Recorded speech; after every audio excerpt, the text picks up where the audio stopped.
Wasalna għal dana ir-raba' programm f'dina is-sensiela ta' studji li qed nagħmlu fejn qed nistaqsu x'inhu l-iskop ta' Alla li jibgħat diżastri u pandemiji fuq din id-dinja. U qed naraw li huwa sinjal li Alla qed isejjaħ il-poplu tiegħu biex idur mitriqat u l-ħżiena u jerġa' jibda jqim l-Alla ta' din il-Bibja, l-Alla ta' Abram, ta' Iżak u ta' Ġakob, il-veru Alla u mhux xi Alla maħluq minn xi knisja jew minn xi bniedem.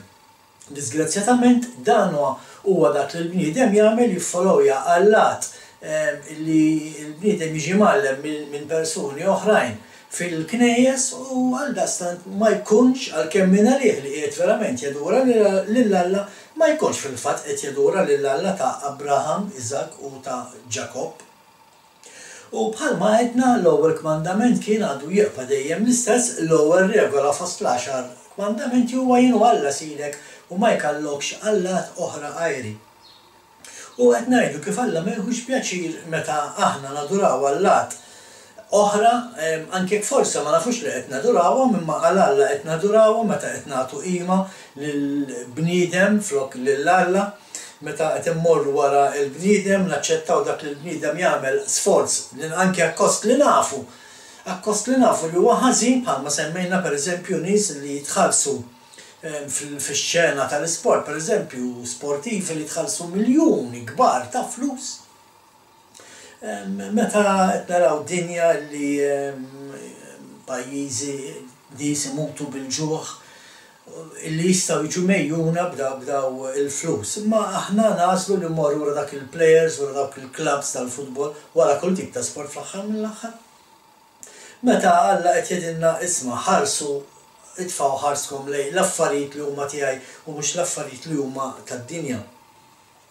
Biex nibdew il-programm tagħna allura naraw din l-iskrittura li fuqha qed nitkellmu u nfakkarkom li l-iskrittura hija it-tieni ktieb tal-Kronaki kapitlu 7 naqraw versi 13 u 14. Jekk jiena nagħlaq is-sema u ma jkunx hemm xita, jekk nordna l-ġradi li jiklu l-art, jekk il-poplu tiegħi nibgħatlu l-pesta u l-poplu tiegħi li fuq jissejjaħ ismi jumilja ruħu u jitlob u jfittex il-wiċċi u jerġgħu lura mitraqat il-ħżiena, jien nismagħhom mis-sema u naħfrilhom dnubietom u nfejqilhom qalbhom. Bħalma dejjem għedna fit-tagħlim tagħna il-kelma t'Alla hija għall-poplu tiegħu, għal dawk li jridu jimxu warah, dawk li jażlu li jissottomettu taħt Alla ta' Abraham, Iżak u Ġakob u għaldaqstant jimxu wara Jaxua il-Messija u għax jimxu wara Jaxua il-Messija jobdu il-kmandamenti t'Alla, il-liġi t'Alla. Kif qed ngħidu, jekk il-poplu tiegħi li fuq jissejjaħ ismi, jiġifieri min huma dawk li jissejħu fuq l-isem t'Alla? Dawk li jgħidu li huma Kristjani. Meta inti qed tgħid jiena Kristjan, inti qed tgħid li inti ġġorr l-isem t'Alla fuqek. U għawak firdu noqogħdu attenti dejjem xi jkunu klimna, xi tkun l-attitudni tagħna, xi jkunu ħsibijietna, illa għaliex inti ma tistax tgħid jiena Kristjan, imma min-naħa l-oħra ma tagħmilx dak li Alla qed jgħidlek għax allura inti tkun qed tikser kmandament fejn jgħid isma' issemmix l-isem t'Alla fil-batal. Jiġifieri tgħidx li inti Kristjan meta min-naħa l-oħra l-affarijiet li suppost jagħmlu Kristjani ma tagħmilhomx. Hawnhekk qed nirreferu dejjem għal l-10 kmandamenti kollha kemm huma. U hawnhekk toħroġ ukoll il-mistoqsija allura min huma l-poplu t'Alla u l-istorja nafuha għandna tagħlim morru simgħu dan it-tagħlim li għandna fuq il-website tagħna u fuq iċ-channel ta' YouTube tiegħi Martin Stefana fejn taraw kif Alla ferreġ il-poplu tiegħu mad-dinja kollha u għaldaqstant dawk huma ngħidulhom aħna missirijietna u aħna l-fdal ta' dak il-poplu. Aħna huwa li din il-ġenerazzjoni hija dak li fadal minn dak il-poplu. U għadna mxerdin mad-dinja kollha. U Alla qed isejħilna lura fi ħdanu, qed isejħilna lura biex nidħlu għandu biex nersqu lejh, biex nerġgħu niġu nadurawh.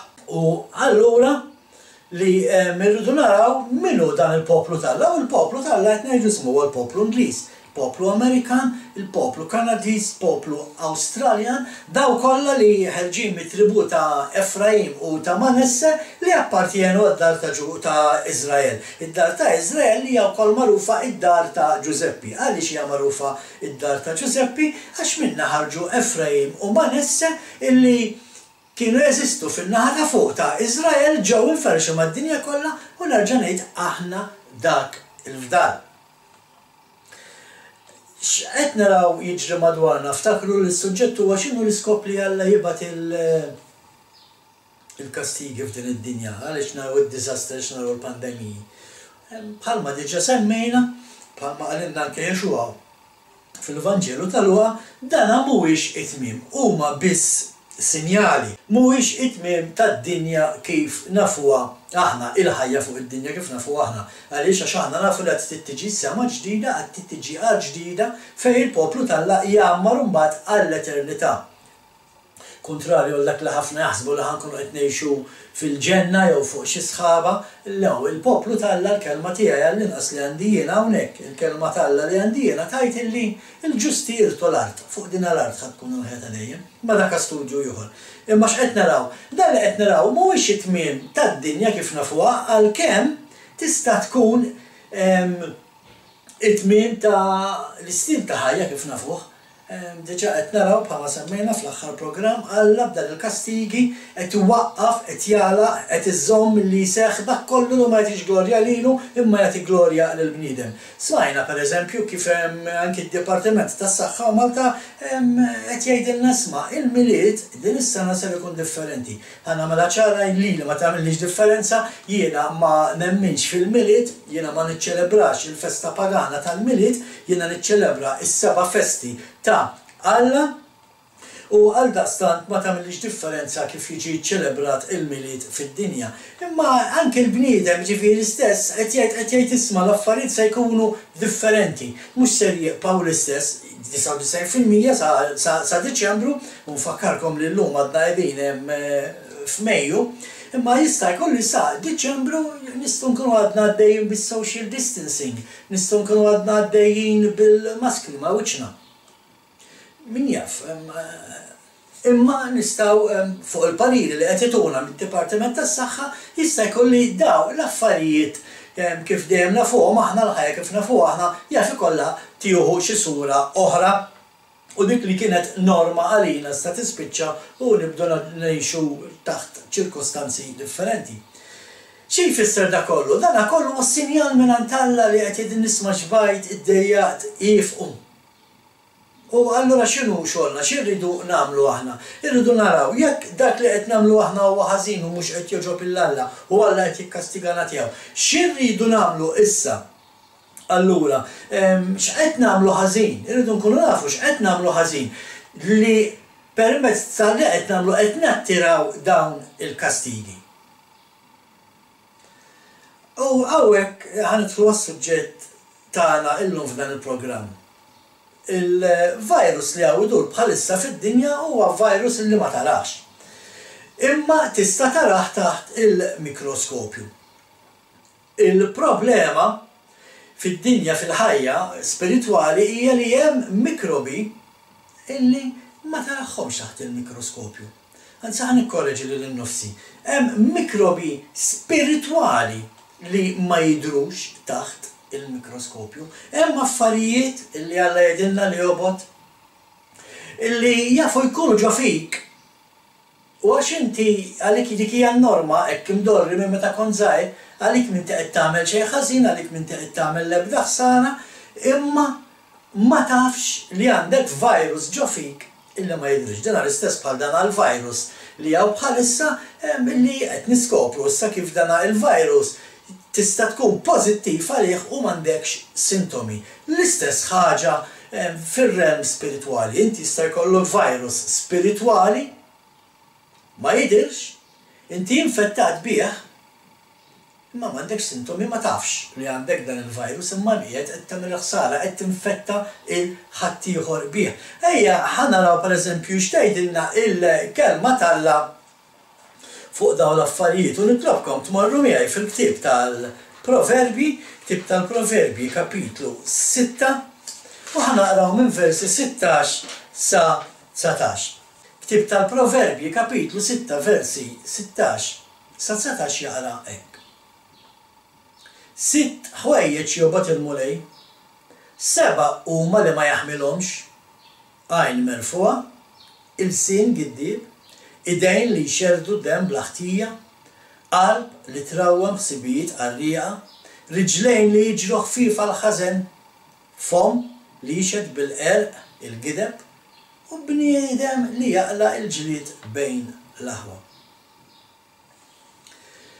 Min dan iridna noħorġu Alla l-Missier ħbib tiegħi meta jgħidilna fit-tip tar-Revelazzjoni kapitlu 18 vers 4 jgħidilna oħorġu minna ulili, oħorġu minn din il-Babilonja, oħorġu minn dan it-taħwit li d-dinja qed tgħix fih. Il-koll nafu li dawn huma affarijiet li d-dinja tħaddan jekk naraw pereżempju xi ġifieri meta ngħidu għajnejn merfuqa, għajnejn merfuqa ġifieri nies kburin, u nafu kemm hawn minnu mkabbar bejn nifsu, nafu kemm hawn min ma tistax tkellmu. Il-sin giddib, nafu kemm hawn nies li jaqilgħu il-gideb fuq nies oħra biex huma jkunu jistgħu jimxu l qudiem fil-karriera tagħhom, jew kellha biex jakkwistaw dawk li għandhom jakkwistaw, jew biex jaħelsu minn xi ħadd minn ma saqajhom. Nafu affarijiet dawn li jiġru madwar id-dinja kollha, speċjalment fil-politika fejn tara nies li jqarqu jiktbu fuq xulxin basta jirbħu l-elezzjonijiet, basta jirbħu dika s-siġġu ta' qawwa tal-politika. Idejn li xerdu dem bl-ħtija, kemm naraw gwerer. U flok naraw kif nagħmlu biex nafitawhom naraw kif nidħlu fihom. U kemm naraw pereżempju abortions mad-dinja kollha, tixrid ta' dem bl-ħtija, trabi li għadhom aqqas biss twildu. U daw is-7 affarijiet daw mal-affarijiet li Alla dik kollha qegħdin nisma' ħorġu minnhom tiqpawx tagħmlu parti minn dar affarijiet. Imma inti forsi tgħid li isma' jiena qatt m'għamilt abortion, jiena qatt ma xer id-dem. Ftakru li hemm 7 affarijiet. Hemm dak li il-qalb li trawwem ħsibijiet qarrieqa, inti ssib pereżempju anki fil-Knisja tagħna fuq il-poplu tal-Alla qed nitkellmu jiena neħolmu mill-esperjenza personali tiegħi il-Knisja Evanġelika li kont nattendi il-gideb u l-qerq li ħareġ fuqi għaliex kont differenti. Dan hija xi ħaġa li qed nisma' ħorġu minnha tkunux parti minn dawn l-affarijiet. Warbuhom, fom li xerred bil-qerq il-gideb. Kemm qalu li aħna s-sibt ma ninħaslux u kemm qalu li aħna s-sibt ma noħorġux minn ġus sodda. Dan huwa kollu gideb mill-Knisja Evanġelika biex iħammġu lil ħaddieħor. Xi ħaġa li Alla jobod, xi ħaġa li qed jgħidilna oħorġu minna uliedi. U għalhekk qed ngħidilkom dawn huma sinjali li Alla qed jibgħat u qed jgħidilna isma' tnatfu, teqpawx parti minn dik il-ħajja, kunu separati, kunu maqtuwajn. Għaliex irridu nkunu maqtuwajn, għaliex irridu nkunu separati, għaliex aħna imdawrin b'dana il-viruses spirituali. Viruses spirituali li anke jekk ma narawhomx qegħdin hemm u jekk ma noqogħdux attenti jiffettwawna, jinfettawna u nitkaxkru ma' daw il-ħafna affarijiet li Alla jobod. Għamilnilkom it-talim ikabod, morru u warawhom u għednilkom kemm irridu noqogħdu attenti li ma ninġarrux mad-dinja. Dawn huma daw is-7 affarijiet li semmejna, mhux biss hemm affarijiet oħra, ma daw is-7 affarijiet li semmejna li Alla jobgħod id-dinja hemm mimlija bihom u għalhekk qed naraw daw il-kastigi ġejjin fuqna u għalhekk Alla qed jgħidilna inqatgħu minnhom u ħorġu tiqpawx imċabsin ma' dal-affarijiet għaliex Alla stess jagħtina risposta sabiex ma tieħdux parti mill-kastigi li jien ser nibgħat fuqha, fuq id-dinja, fuq din is-sistema hekk ħażina.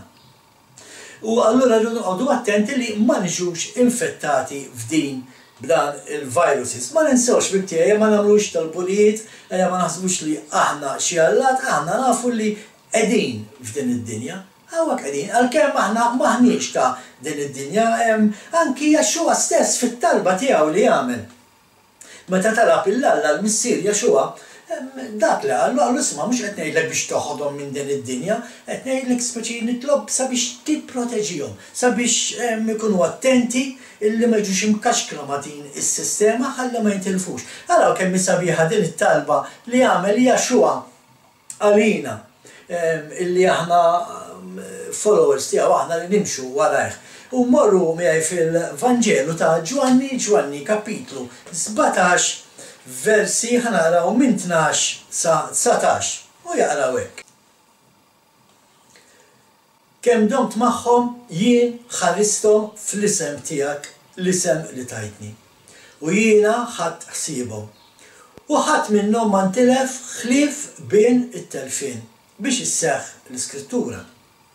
Immissa jiena ġej għandek u qiegħed ngħid dan kif għadni fid-dinja biex huma jkollhom fihom il-ferħ sħiħ tiegħi. Jiena tajthom il-kelma tiegħek u d-dinja badithom għaliex huma mhumiex tad-dinja kif jiena minix tad-dinja.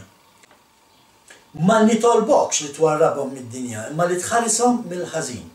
Huma mhumiex tad-dinja bħalma jien minix tad-dinja. Għaddishom permezz tal-verità. Il-kelma tiegħek hi verità. Kif int batt lili fid-dinja, hekk jiena batt lilhom fid-dinja. U jien minħabba fihom nagħti ħajti biex huma wkoll ikunu mqaddsin permezz tal-verità. Talba interessanti, talba sabiħa ħafna, qed naraw kif Jaxua lill-Alla l-Mistier qalu mhux qed nitolbok biex toħodhom, qed nitolbok biex tħarishom mill-ħażin biex tara li ma jaqgħux f'din is-sistema babiloneska li id-dinja tinsab fiha. U qed jgħid jiena tajthom il-kelma tiegħek. U interessanti nkunu nafu x'kelma tagħhom Jaxua lid-dixxipli ta' dak iż-żmien, x'kelma tagħhom Jaxua lill-apostli ta' dak iż-żmien. U żgur ma tgħihomx xi ħaġa differenti minn dak li hemm miktub fit-Testament l-Antik. Għaliex Jaxua dejjem fuq qed tkellem it-talim tiegħu dejjem Jaxua ġabu skont dak li hemm miktub fit-Torah, fit-Testament l-Antik, qatt ma mar kontra dak. L-istess talim li Jaxua għallem il dawk in-nies huwa l-istess talim li Jaxua qed jgħaddi lilna llum, mhuwa xejn differenti. U għawek fejridu nqodu attenti u noħorġu mis-sistema babiloneska anke ta' talim spirituali li jgħidu li għadniex taħt il-liġi, xi ħaġa li Jaxua qatt ma qal. U qed jgħid għaddishom bil-verità il-kelma tiegħek hija verità.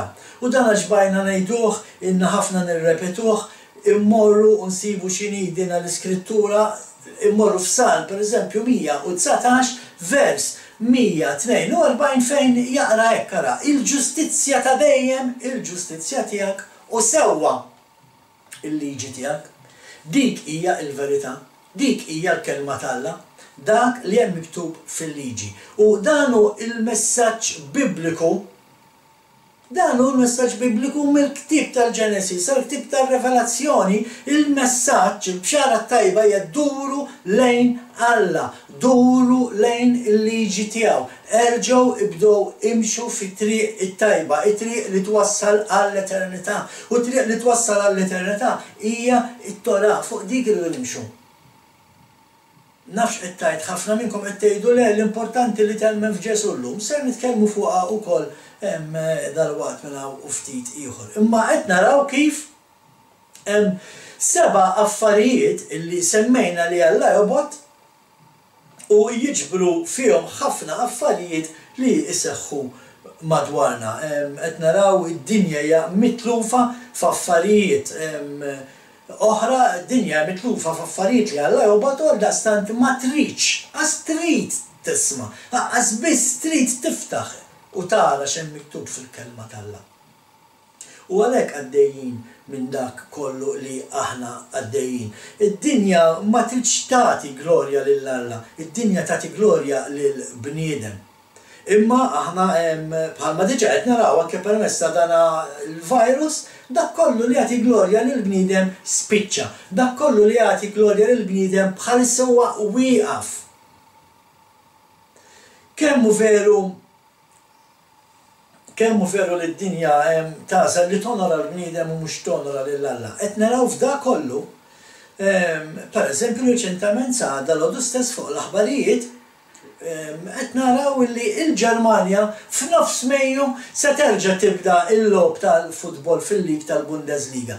Dak jinteressaħ il-bniedem, bidem ma jinteressax x'nista' nagħmel biex inwaqqaf dan il-virus. X'irrid nagħmel, x'qed jgħid li Alla li hemm bżonn nagħmel biex l-importanti hija nkomplu bl-affarijiet tal-bniedem ħallina għall-poplu naljenawh ħalli l-poplu jkollu fuq iċ-xjaljena rasu, ħalli l-poplu jkun medi f'xi ħaġa, ma jmurx jaqaf jaħseb x'inqiegħed magħluq ġo daru u jinduna li hemm Alla u jinduna li hemm il-kelma tal-Alla u jistudja u jsirja fil-Alla u jersaq leh. Ejja tajja ħalli intuhom l-affarijiet ħalli jagħtu glorja lill-bniedem, ħalli ma jiftakrux li hemm Alla. Dak li qed jiġri. U mhux ta' b'xejn qed naraw li għaddejjin minn dak kollu u għandna daw il-kastik issa għaddej fuqna. Qed naraw bibtiegħi dinja li letteralment ejjiet, dinja li qatat nifisha. Dinja li għandha bżonn il-mistrieħ, mistrieħ li disgrazzjatament mhix tingħata. U din wkoll issa tista' titħaq bija kemm trid ma' din hija parti mill-liġi. Meta Alla ħalaq il-liġi, meta Alla ħalaq il-fiżika, meta Alla ħalaq id-dinja u kif taħdem id-dinja, Alla qal id-dinja tittaħdem billi 6 snin taħdem u sena tistrieħ. Hekk qalilna fil-liġi tiegħu, 6 snin taħdmu l-art tagħkom imma 7 sena serħuha. Għaliex qalilnek Alla? Għax Alla jaf li l-art trid il-mistrieħ tagħha bħalma jiena u inti rridu l-mistrieħ tagħna. Imma qed naraw li d-dinja m'aħniex intuha mistrieħ. M'aħniex intuha mistrieħ, pereżempju hemm neqgħu ntellaw żejt, miljuni ta' glaren ta' żejt kuljum, ta' litri ta' żejt kuljum. Neqgħu naħarqu iż-żejt. U permess li qed naħarqu dan iż-żejt kollu il-ħsara li qed nagħmlu fl-atmosfera. Jekk intom segwu l-aħbarijiet taraw id-differenza fid-dinja f'daw 3 ġimgħat 4 ġimgħat li kollox ilu wieqaf, x'differenza fl-atmosfera mad-dinja kollha. Qed narawhom anki ibidlulna li kelli niklu ħbib tiegħi. Meta qed naraw Alla ħalaq il-frott biż-żerrija biex kull frotta tagħmel skont iż-żerrija tagħha u l-bniedem qed joħloq frott mingħajr żerrija. Xi ħaġa li aħna ta' Messjenik Malta ma nfittxux. Aħna meta nixtru il-frott li nixtru aħna jrid ikun biż-żerrija. Għaliex dak hu li ħalaq Alla u aħna niklu dak li ħalaq Alla u mhux dak li qed jipprova joħloq il-bniedem biex jagħmilha ta' Alla. Iva ħbib tiegħi qed ibidlulna li kelli niklu. U meta jbidlu li kelli niklu qed ibidlulna s-sistema ta' ġisimna kif taħdem, qed ibidlulna id-DNA u qed jippruvaw jagħmlulna xi ħaġa differenti minn dak li ħalaqna Alla. Qed naraw jippruvaw joħolqu anke kreaturi ħajja ġdida ġol laboratorji, joħolqu monstri, jgħal min irid imur ifittex u jara xi jsir ġol laboratorji fid-dinja, morru waraw il-monstri li jinħolqu jkollhom jinqatlu. Għaliex da kollu minħabba l-flus, ir-rejba għall-flus, biex il-bniedem ikun jista' jistana, biex il-bniedem ikun jista' jsir sinjur. Meta Alla qal in-nisma' dak li għandkom bżonn jien kollu tajtulkom ma jonqoskom xejn. Imma il-bniedem fir-reba tiegħu għall-flus irid jibqa' jagħmel il-ħsara fid-dinja, id-dinja mhux qed intuha iċ-ċans li tistrieħ, id-dinja mhux qed intuha iċ-ċans li tieħu n-nifs li hemm bżonn, u forsi intom ma tafux xi tajt l-istorja ta' ma pereżempju il-tribu ta' Ġuda ttieħed għall-iskjavitu fil-Babilonja għaliex bħala kastik tal-li ma kienx qiegħed isserraħ l-art. U Alla qallu tal-li m'intix isserraħ l-art skont il-liġi tiegħi għal kull sena li inti ma serraħx l-art jien se nibatek issa fl-eżilju. U Alla batu fl-eżilju.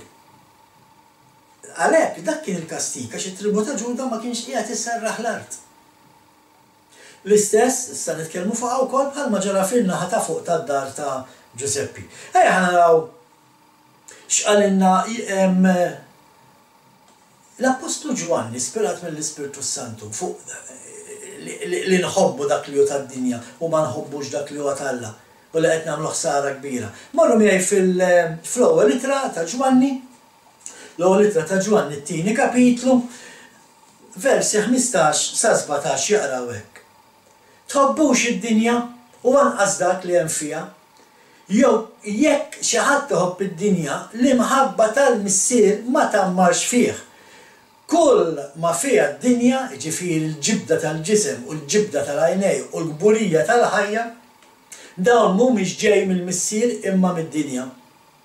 U d-dinja bil-ġibdiet tagħha tgħaddi, iżda min jagħmel ir-rieda t'Alla jibqa' għal dejjem.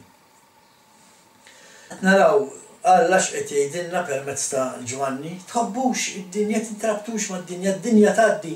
Aħna ħsiebna hija l-eternità, l-hemm irridu nħarsu. Dik trid tkun dik ix-xaġa li tistimulana. X'ser jiġi wara din il-ħajja hemm eternità. Irridu naħdmu biex ngħaddu l-eternità. Mhux issa għax inti temmen fiha huwa ma tittemel xejn, x'jiġifieri ma tittemel xejn. U żgur, titħaddem bil-biża' u bitrejt is-salvazzjoni tiegħek. Tittara li issa li qed temmen fiha huwa. Timxi wara xogħol biex timxi wara xogħol tittimxi wara dak li hemm miktub fil-liġi tal-Alla. Għaliex għax Jexua huwa l-liġi tal-Alla magħmul bniedem. U forsi hawn min jgħidlu lejna, jiena ma nagħmilx hekk, ma nagħmilhomx daw l-affarijiet. Qed ngħidilkom bibtiegħi, qed naraw li tista' tkun infettat dan il-virus spiritwali u ma jkollokx sintomi. Jista' jkun inti tħobb id-dinja, l-affarijiet tagħha u m'intix tara li qed tħobb id-dinja, għalik forsi m'inti qed tagħmel xejn. Imma għal Alla naraw kif għal Alla tagħmel differenza kbira. Hemm differenza x'taħseb inti li huwa tajjeb għal dak li jaħseb Alla li huwa tajjeb. U qed naraw li ħafna jafu jkunu infettati u ma jafux u qed iduru jinfettaw il-ħadd ieħor b'dan l-affarijiet. Anke ġol l-Assembleja tal-Alla. Ħanejd nuża l-lingwa li jużaw il-Kristjani, anke ġol Knisja ta' Alla. Hemm nies li huma infettati b'dawn il-viruses, viruses spiritwali u qed jaffettwaw il-ħadd ieħor. Ejja ħanaraw id-differenza pereżempju kif tkun taf, għandekx il-COVID-19, għandekx rieħ komuni, jew għandekx influenza. Kif se tkun taf li ma waħed minn dawn it-tlieta għandek? Sempliċement tagħmel it-test. U l-istess ħaġa rridu nagħmlu fir-realm spiritwali. Iva ħbib tiegħi. Hemm test spiritwali biex tkun taf intix infettat b'xi virus spiritwali. Kull ma għandek bżonn huwa il-kit ta' dan it-test. Once jkollok il-kit ta' dan it-test spiritwali inti tista' tagħmlu. U għaliex? Għax iva anke bħalma qed ngħidilkom fl-Assembleja tal-Alla nies infettati b'daw l-affarijiet li Alla jobgħod qegħdin hemm għalkemm ma jafux. U tittoqgħod attent li inti m'intix wieħed minnhom dawn in-nies, tittoqgħod attent li inti m'intix wieħed minn dawk l-infettati u ma tafx. Għalhekk hemm bżonn li tagħmel dan it-test. Wieħed minnhom pereżempju insemmih dak li bil-ludi neduru l-għaxon ħara, l-sin ħażin, il-sin qarrieq, nies isefsfu, nies jinqataw fi gruppi anke ġol knejjes tagħna ma tissib knejjes kbar issib il-grupp ta' dak, il-grupp ta' dik, il-grupp tal-ieħor, il-grupp tal-oħra u jsefsfu kontra fu xulxin u moħħhom f'dak u moħħhom fl-ieħor. Nies infettati li għalihom ma qed jagħmlu xejn ħażin, imma qed iferxu l-virus ħadd ieħor. Kif nafu li hemm test allura spiritwali? Marru miegħi fil-ktieb tas-Salmi, ktieb tas-Salmi 26 u fil-ktieb tas-Salmi 26 versi 2 u 3 jaqraw hekk. Ġarrabni mulej u qarbilni, iflili moħħi u qalbi, tjubitek quddiem għajnejja imxejt skont is-sewwaq tiegħek. X'qed jgħid f'dan il-versaw? Ġarrabni mulej, qarbilni, iflili moħħini. Test mi ġifieri, għamil l-eżami mulej. Għax qed jgħid li tjubitek jien dejjem quddiem għajnejja, imxejt skont is-sewwa tiegħek, jiġifieri imxejt skont il-verità tiegħek. U diġà għedna x'in il-verità, il-kelma tal-Alla il-verità, li ma kelma tal-Alla kellu s-salmista. Is-salmista kellu it-Torah, għat-Torah kien qed jgħid illi quddiem għajnejh dejjem it-Torah kellu, dejjem fit-Torah mexa. Għalhekk qed jgħidu mulej it-testjani qarbilna x'inha dejjem fit-triq tiegħek imxejt. Dak huwa it-test li rridu nagħmlu. Il-mistoqsija di lesti aħna li nitolbu lill-Alla jagħmlilna dan it-test. Lest inti li verament tinżel għal-kubtejk quddiem Alla tomilli ruħ bidejlu mulej it-testjani. Orini fejn jien ħażin. Lest li tibdel fejn Alla jurik li int ħażin. Lest li tibdel l-attitudni tiegħek jekk Alla jgħidlek isma' t-tobdi 9 minn 10 mandamenti x'sar minnu r-raba' wieħed għalfejn inti x'toblih. Lest li tibdel l-attitudni superva tiegħek u tibda tumilja ruħek u timxi wara l-kelma tal-Alla. Bħalma dejjem qedtilkom, il-Bibja hija miktuba għal poplu tal-Alla, għan-nies tal-Alla, mhux għad-dinja. Għalhekk dejjem bħalma rajtilkom diġà ħnerġa' ngħidilkom, jekk il-poplu tiegħi li fuqu jissejjaħ ismi. Jiġifieri jekk dawk li jgħidu li huma Kristjani. Jekk aħna Kristjani suppost il-pedament tagħna huwa Kristu. U tajjeb, hekk għandu jkun. Immissa l-fatt li għandek pedament inti, x'qed tibni fuq, x'materjal qed tuża biex tibni fuq dan il-pedament. Għax il-materjal li inti ħatuża biex tibni fuq il-pedament jagħmel id-differenza. Irid ikollok pedament sod. Il-pedament huwa Jexua, huwa Ġesu. Fuq dak irridu nimxu, fuq dak irridu nibnu, imma x'materjal se tuża. Għax jekk qed tuża materjal li jgħidlek li m'għandekx liġi, id-dar tiegħek se tiġġarraf mal-ewwel żiffarieħ. Jekk ċar naħseb inkun ċar biżżejjed. X'materjal qed tuża biex tibni dak li inti temmen fih. U din ir-risposta wkoll li tienna l-Apostlu Pawlu jekk morru miegħi fil-ktieb tal-Korintin, l-ewwel ittra li Pawlu kiteb il-Korintin kapitlu 3, versi 11 u 15 u jaqraw hekk ara. Pedament ieħor ħadd ma jista' jqiegħed ħlif dak li ġad qiegħed u dan huwa Jexua il-Messija, Ġesu il-Kristu. Mela qed jgħidilna Pawlu dak il-pedament. Jibni x'jibni dak li jkun fuq dan il-pedament deb, fidda, ħaġar prezzjuż, injam, xuxlief, tiben, ix-xogħol ta' kulħadd qatt jidher. Il-jum qatt jurih u n-nar qatt jikxfu u jipprova x'jiswa x-xogħol ta' kull wieħed. Jekk il-bini li wieħed ikun bena jżomm sħiħ, min jagħmlu jieħu ħlasu. Jekk il-bini jinħaraq, ħlasu jitilfu. Iżda huwa jsalva, imma jkun għadda minn ġonnar. X'qed jgħidilna Pawlu hawn? Pawlu qed jgħidilna nisma' tridu toqgħodu attenti biex ser tibnu fuq il-pedament għax jaf jiġi żmien illi dak li intom tibnu jaqa' jintilef. Xorta ħadd tkun salvat, għaliex għax hemm bħalma qalilna isma' il-pedament tagħna huwa Jexua. Mela jekk inti mibni fuq Jexua inti salvat. Imma x'qed tibni fuq dak il-pedament? X'inhu l-frott? Se ġġib kuruni f'riġlejn Jexua? Dak li qed jgħidilna Pawlu inti ħassalva. Imma ħadd tkun ġurnata kera ma tiġi quddiem Jexua tgħidlu m'għandix kuruni x'impoġġilek jien. U meta qed ngħidu karuni għax hawn ħafna u din smajta. Jasbu li il-kuruni huma skont kemm għandek nies fil-Knisja. Jekk inti għandek 1000 ruħ fil-Knisja, allura inti ħatpoġġi 1000 kuruna f'riġlejn Jexua. Jekk inti f'ħajtek semgħu tippriedka miljun ruħ minn inti ħatpoġġi miljun kuruna f'riġlejn Jexua. Xejn minn dan. Ix-xogħol tiegħek fuq il-xidi u mibni. Inti x'qed temmen. Illa għaliex jekk inti ma temminx dak li Alla qal fejn il-fidi tiegħek. Dawk huma l-kuruni li tinpoġġu f'riġlejn Jexua mela kemm ġew nies fil-Knisja. Mela kemm semgħu nies inwarżaqu ngħajjat fuq il-mikrofon. Ix-xogħol spiritwali tiegħek inti fiex temmen. Ara x'qal il-profeta Amos, morru miegħi fil-ktieb ta' Amos, kapitlu 7 versi 7, 8 u 9. Dan urini Sidi l-mulej, ara Sidu jieqaf ma' ġenb ħajt u fidu iċ-ċomp tal-bennija. U qal l-mulejx, qiegħed tara Amos, u jien weġibt iċ-ċomp tal-bennija. U qal li Sidi, ara, ser qiegħed iċ-ċomp tal-bennija f'nofs il-poplu tiegħi Iżrael. Minix ser naħfrilhom aktar. L-oljiet ta' Iżak se jsiru ħerba u jiġġarfu s-santwarji ta' Iżrael u nqum bis-sejf għal dar Ġeroboam.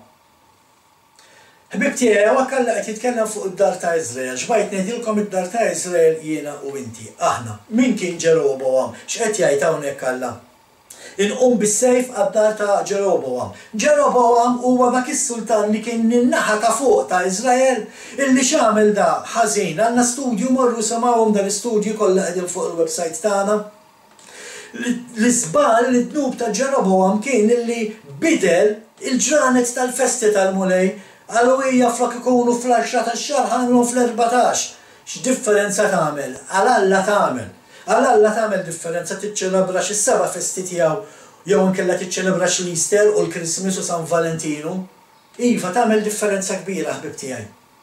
Dak kien l-iżbal ta' dan ir-re. U minħabba daw l-iżbalji Alla il-missirijiet naferrixhom mad-dinja kollha, minħabba dan l-iżbalji aħna qegħdin fiex qegħdin bħalissa. Għalhekk Alla qed jerġa' jgħidilna lura biex ma nkomplux inwettqu daw l-iżbalji. Da l-istess bħal Knisja ta' Roma u l-istess bħal Knisja tal-Amerika dik Evanġelika bidel il-kmandamenti. L-istess ħaġa għamlu daw iż-żewġ knejjes moderni llum. Dan ar-re mexxa l-poplu fid-dnub, l-istess qed jagħmlu dawn iż-żewġ knejjes illum, qed imexxu lill-poplu fid-dnub. Għalhekk qed naraw da kollu madwarna għax hemm bżonn li Alla jbeżbiżilna, bżonn li Alla jiġbdilna l-attenzjoni. Alla qasek jedilna fit-tib tal-Ekleżjastiċi. Ktib tal-Ekleżjastiċi kapitlu 3 vers 1 jaqra hekk ara. Kollox għandu żmienu u kull ħaġa għandha waqta taħt is-sema. Ġifri hemm raġuni għalfejn naraw l-irwiefen, hemm raġuni għalfejn naraw in-nirien, hemm raġuni għalfejn naraw in-nixfa madwar l-art fuq id-dinja, hemm raġuni għalfejn seħħu t-terremoti. U diġà rajni x'inhi din ir-raġuni, ir-rejba tal-flus tal-bniedem, il-ħażen tal-bniedem, il-fatt li l-bniedem warrab il-Alla. U għalhekk irridu nistaqsu x'inhu l-iskop ta' din il-pandemija li għaddej minnha bħalissa. ħafna għadhom sissa ma jridux jagħmlu dan huwa kastik minn Alla. Ħafna għadhom sissa ma jridux jagħmlu li Alla qed jiġbdilna l-attenzjoni permezz ta' dak li għaddejjin minnu. Li qed ngħid huwa iva. Jekk aħna verament nemmnu li Alla għandu kontroll ta' kollox, irridu nemmnu wkoll li hemm raġuni għalfejn qed iħalli dawn l-affarijiet jiġru madwarna. U allura xogħolna huwa li naraw x'nistgħu nagħmlu minn dan kollu u kif se nirrispondu għalih. Jekk verament qed nemmnu li din il-pandemija kastik Alla, x'se nagħmlu? Ejja ngħidu hemm min qed jemmen u ħażin minn mhuwiex. Imma dawk li qed jemmnu, x'ser jagħmlu? X'ser jirranġaw f'ħajjithom biex jifqu dawn l-affarijiet? Biex lilhom dawn l-affarijiet ma jmissuhomx, ma jersqux lihom. Il-mistoqsija tiġi waħedha. X'inhi l-ewwel ħaġa li rridu nkunu nafu? L-ewwel ħaġa li rridu nkunu nafu huwa minhu Alla, nersqu aktar lejn Alla. U dan nsibuh fil-ktieb ta' Ġeremija, tmorru miegħi fil-ktieb ta' Ġeremija kapitlu 9, vers 23 jaqlek ara. Imma min irid jiftaħar, b'dan għandu jiftaħar li għandu d-den biex jarafni. Għax jienu l-mulej li nagħmel it-tjiba, il-ħaq u s-sewwa fuq l-art. Għax b'dawn nitaxxa oraklu tal-mulej. Dan jfisser li jekk inti tiftaħar, ftaħar għax taf li l-mulej minnu. Biex tkun taf minnu l-mulej, tkun taf Alla x'jobod u tkun taf Alla x'jħobb. Dak li jobod Alla tobodu u dak li jħobb Alla tħobbu.